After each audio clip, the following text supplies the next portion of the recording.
আসসালামু আলাইকুম ভিউয়ার্স, আমি সোহান খন্দকার। কেমন আছেন আপনারা সবাই? আমাদেরই কিন্তু অনেকেই ফেসবুকে একটা সমস্যায় ভুগে থাকে নিয়মিত, সেটা হচ্ছে ভিডিও অপশন, ওয়াচ অপশনটা আসে না।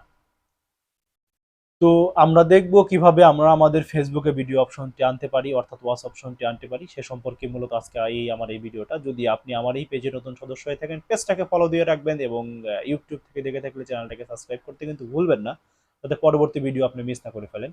তো ভিডিওটা আর বড় না করে আমরা দেখে আসি কিভাবে আমরা ফেসবুকে আমাদের ভিডিও অপশনটা অতি সহজেই নিয়ে আসতে পারি। তো চলুন কথা না বাড়িয়ে দেখে আসি। তো বন্ধুরা, ভিডিও অপশনটি আনার জন্য আমি প্রথমে চেক করে নিব যে আমার ফেসবুকে ভিডিও অপশন আছে কিনা। তো আপনারা কিন্তু দেখতে পাচ্ছেন যে আমার ফেসবুক নোটিফিকেশন বারে কিন্তু ওয়াচ অপশনটি নেই।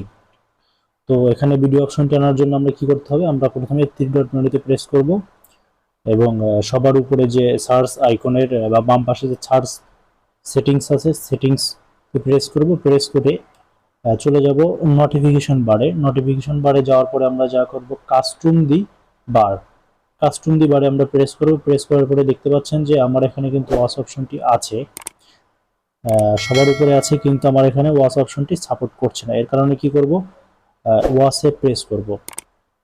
ওয়াচে প্রেস করার পরে এটাকে আমরা প্রিন্ট করে দিব। প্রিন্ট করে দিয়ে নিচে অটো করে দিব। অটো করে দেওয়ার পরে আমরা যে কাজটা করব সেটা হচ্ছে একদম বের হয়ে চলে আসবো, ব্যাগে বের হয়ে চলে আসবো।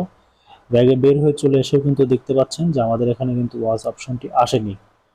তো ম্যাক্সিমাম এরকম সমস্যা হয়। তো এই সমস্যার সমাধান কি? এই সমস্যার সমাধানের জন্য আবার আমরা থ্রি ডট মেনুতে যাব। থ্রি ডট মেনুতে গিয়ে আইডিটাকে আমরা একবার লগ ইন করে নিব। আইডিটাকে আমরা একবার লগ আউট করে নেওয়ার পরে আবার পুনরায় লগ ইন করবো। লগ ইন করলে কিন্তু ভিউয়ার্স এখন কিন্তু দেখতে পাচ্ছেন যে আমার ফেসবুকে ওয়াচ অপশন, ভিডিও অপশনটি চলে এসেছে। তো ধন্যবাদ ভিউয়ার্স, এই ছিল মোটামুটি ফেসবুকে